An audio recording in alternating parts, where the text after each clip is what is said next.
ஒரு விசுவாசி தன் search pastor கிட்ட போயிட்டு, பாஸ்டர் இனிமே நான் சபைக்கு வரப்போறது இல்லைன்னு சொன்னாராம். இதை கேட்ட பாஸ்டர், ஏன் எதுக்குப்பா, இதற்கான காரணத்தை நான் தெரிஞ்சுக்கலாமான்னு கேட்டாராம். அதற்கு அந்த நம்பர், நீங்களே பாருங்க பாஸ்டர், சர்வீஸ் நடக்கும் போது சில பேர் போன் நோண்டுறாங்க, சில பேர் தூங்குறாங்க, சில பேர் காசிப் பேசிக்கிறாங்க, யாரும் ஒழுங்கா வாழ்றது இல்ல, இப்படி இருக்கும்போது நான் எப்படி வரது அப்படின்னு கேட்டாராம். இதெல்லாம் பொறுமையா கேட்ட அந்த பாஸ்டர் அந்த விசுவாசி கிட்ட, தம்பி உங்க ஃபைனல் டிசிஷன் எடுக்கிறதுக்கு முன்னாடி நான் ஒன்னு கேக்குறேன், எனக்காக பண்றீங்களான்னு கேட்டாராம். அதற்கு அந்த விசுவாசி, சொல்லுங்க பாஸ்டர், பண்றேன்னு சொன்னாராம். உடனே பாஸ்டர், தம்பி நீங்க கிளாஸ் ஆஃப் வாட்டர் எடுத்துக்கிட்டு நம்ம சபையை 2 முறை சுத்தி வாங்க, ஆனா அதுல இருந்து ஒரு சிங்கிள் டிராப் கூட சிந்தக்கூடாதுன்னு சொன்னாராம். அந்த விசுவாசியும் ஒரு டிராப் கூட சிந்தாம சபையை 2 முறை நான் சுத்தி வந்துட்டேன் பாருங்க பாஸ்டர் அப்படின்னு ரொம்ப சந்தோஷமா சொன்னாராம். உடனே பாஸ்டர், ஓகே, இப்ப நீங்க நடந்து போகும்போது சபைக்குள்ள யாராவது தூங்குறதையோ இல்ல காசிப் பேசுறதையோ இல்ல போன் பேசுறதையோ இல்ல தவற வாழ்றதையோ இப்படி ஏதாவது பாத்தீங்களா அப்படின்னு கேட்டாரா. அதற்கு அந்த விசுவாசி, இல்ல பாஸ்டர், என் போக்கஸ் எல்லாம் இந்த கிளாஸ் மேலயும் இதுல இருக்க தண்ணி கீழே சிந்தவே கூடாது அப்படின்றதுல மட்டும்தான் இருந்ததுன்னு சொன்னாராம்.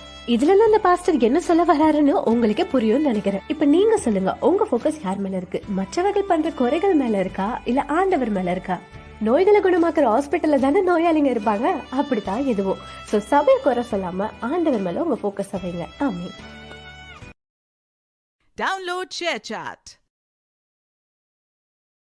Download ShareChat.